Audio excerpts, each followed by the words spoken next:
Davey Grant is an ageless bantamweight wonder, and the last time that he competed in England, the home country, he lost to Damien Stasiak. That one in Manchester, but before that, Grant, you can say this, in the UFC, undefeated in London. He picked up that win over Marlon Vera years and years ago. Grant looking to turn away a tricky fighter out of Peru. It is Daniel Marcos. And when you look at these two guys, I mean, for Marcos, undefeated as an amateur, 14-0 as a pro, the wrestling is a hallmark, but he can really get it done with his striking. Really tall tie stance, and he can close distance very well. Good takedown defense. You saw that against Simon Oliveira, who, when the going got tough, Simon backed up and Daniel pressured forward. And you saw some really good defense, but also turning it into offense for the fighter out of American Combat Gym, but also the Goat Shed and KO Zone. That's Daniel Marcos. This is just a weird fight because Davey Grant, just like Danny Roberts on this card, they've had to turn away young fighters before. And Davey Grant, his last couple of fights, I mean, it's been interesting. He gets the win over Luis Smolka, and he looks really good and finishes Smolka. But his last time out against the Sunsao, he's losing that fight. Pillar to post. He drops a Sunsao early in the third round. They don't call it a knockdown. A Sunsao goes back to the wrestling. Davey Grant grabs the fence. Keith Peterson goes, I'm taking a point. But because I took the point, you don't get the position back of Sunsao. Grant lands a spinning back fist that drops the Sunsao. It gets down to the mat. Davey Grant, inverted triangle finish.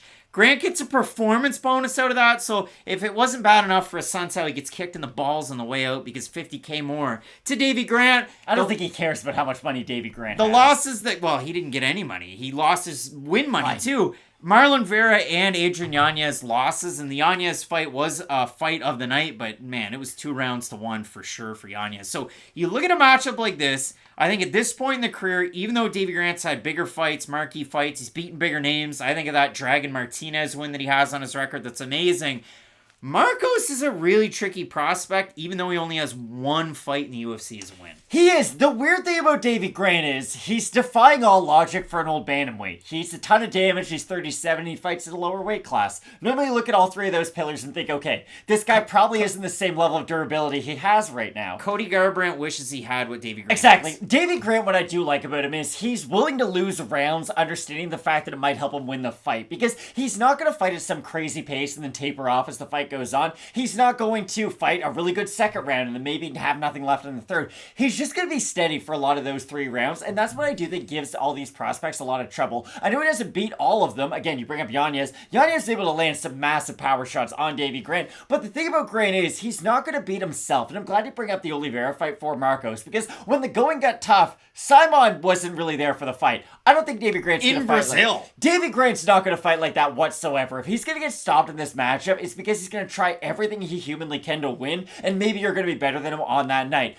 The thing that I kept on going back to for Marcos is not only the fact that I do think he can handle himself on the feet. I don't think Grant's just going to be able to walk forward and use some of those more unorthodox techniques. I like the kicks from Marcos. Now, you bring up the Jonathan Martinez fight, so I have to too.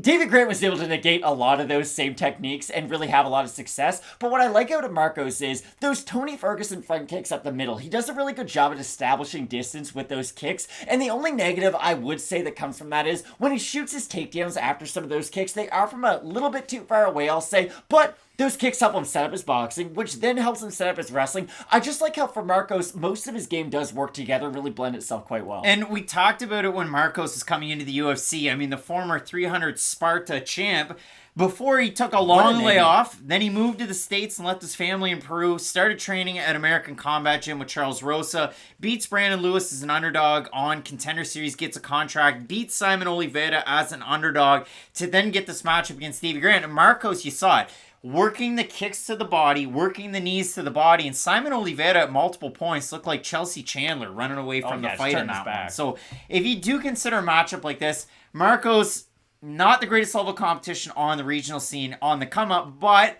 a lot of experience there. So if you do look at a fight like this, with Davey Grant, he is actually the underdog, which might come as a surprise to some people. If you have a look at the votes on Topology, I think the fans will give Grant some shine. I'm going to say over under 65% dangerous Davey Grant. I think they'll be under. I think it's going to be under.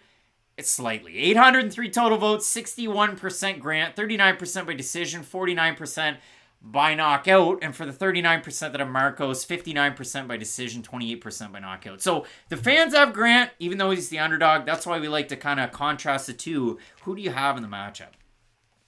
Saying this isn't going to be a popular thing, but I do worry about how much damage Davey Grant can eat at this stage of his career. Like, he does get hit by big shots. I know he hasn't gone down from those shots, but still, he gets hit by them, and at a certain point, even the greatest of chins do get cracked. Mark Hunt got knocked out, so anybody can. Walk in the face of the earth. I do worry about that a little bit for Davey Grant, especially at the longer ranges in this matchup, because I do think Marcos can be able to damage him from a lot further away than Grant can damage Marcos. But what I will say is, if Grant can get Marcos up against the cage and sort of eliminate some of those kicks and make it a really ugly fight, I think Davey Grant can not only win minutes, I think he can go out there and win a lot of rounds in this matchup, but I am going to go with the younger fighter in Marcos. I do think he's going to be able to blend his skill set together to win this one, but it's a really difficult matchup. It is really hard because Davey Grant throws from such unorthodox angles, and for Daniel Marcos, he seems a very process-oriented guy. If you ever watch our videos, there's an ebb and a flow, and the graphics all pop in at the same time. This might be breaking the fourth wall, and I ruined somebody's evening. But if you do look at it, I'm the same way. No, I'm not Daniel Marcos in a fight, but I'm very process-oriented. When you throw a curveball at me like a Davey Grant, the wires kink across a little bit. I'm hitting that thing over the fence. We'll see what happens for Daniel Marcos in this one. I will go with him in the matchup. I think he does have the offensive wrestling advantage, and I do like his volume on the outside. But if anybody's going to beat Daniel Marcos, it is Davey Grant. And I know a lot of you will be in the comment section giving Davey Grant some love this week. So let us know who you have in the matchup. We get some big-time fights in this card. The next one, it's Lerone Murphy taking on Joshua Culibao. That's probably my favorite fight of the weekend. I love it. You're not going to want to miss it. Keep it locked in with Fight Night Picks, we always say. Let's get into it.